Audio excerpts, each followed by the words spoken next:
Hey guys, welcome back to Tracy's Local Learnings. So I've done it again. I have made preserves and forgot to video it for the channel. So I'm going to go over it really quickly. So making jams and jellies is a water bath method. It is super easy. So if you haven't done any water bath canning, this is a great way to get started. So basically what I've done is I've taken 7 cups of strawberries, cleaned, cored, and topped, and chopped them up and put them into a stock pot.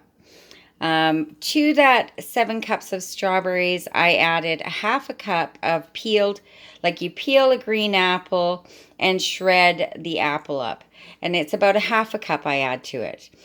Also, I add about a quarter cup of lemon juice, and then basically for every 2 cups of fruit, you want to add 1 cup of sugar. So to the 7 cups of strawberries, I added 3 cups of sugar. I like it a little bit less sweet. So when you're doing this, if you want a chunky jam, use a potato masher. If you want a jelly, then you want to use like an immersion blender. So the apple cooks down and you don't even see it, taste it, or anything in the jelly. It just acts as a pectin. So once you want to, again, use a heavy bottom pot. You don't want your jams or your preserves to scald or burn. So a heavy bottom pot, you add all your ingredients together, you bring it to a boil, boiling it to where you want it.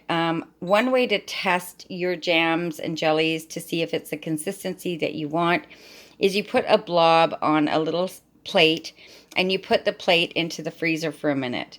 When you bring it out, we're going to pretend that there's a blob of jam here. So you would push your finger through it. First of all, the edge of the jam will wrinkle, and you want to do it so that they don't come back together. So they stay separated, and that's kind of going to tell you where your jam's at the end. So if you want it thicker, then you would boil it longer. If you want it thinner, then, you just do that test and see where it's at. So you boil down your product. A lot of times when you're doing preserves, it will foam up. It will boil and create a foam. What I've always been taught to do is add a little bit of butter into it, a pat of butter, and that keeps the foam from appearing. Once you have it to the consistency you want your jars, bands, and lids in hot water, nice and clean, ready to go. You want to add the hot product to hot jars to not have any cracking, pardon me. So once your product is in your jars, for water bath canning, I use this pot. It's just a pot. You put a tea towel in the bottom of it so that the jars aren't directly on the bottom of the pot. That way they won't crack. You want to put your water level about 1 to 2 inches over top of the tallest jar, whatever it is. And once that water comes to a full rolling boil, you want to process it for 10 minutes. When the processing time is up, you remove your jars. I recommend putting them onto a towel instead of directly onto the counter, because if your counter is cold, it may cause the jars to crack. And then that's it. I mean, you've got beautiful, healthy preserves on your counter ready to go. Some of the things I use is I use a funnel, I use a jar lifter, and of course my jars. So next time I do this recipe, I will make sure that I film the whole thing for anybody that's unsure.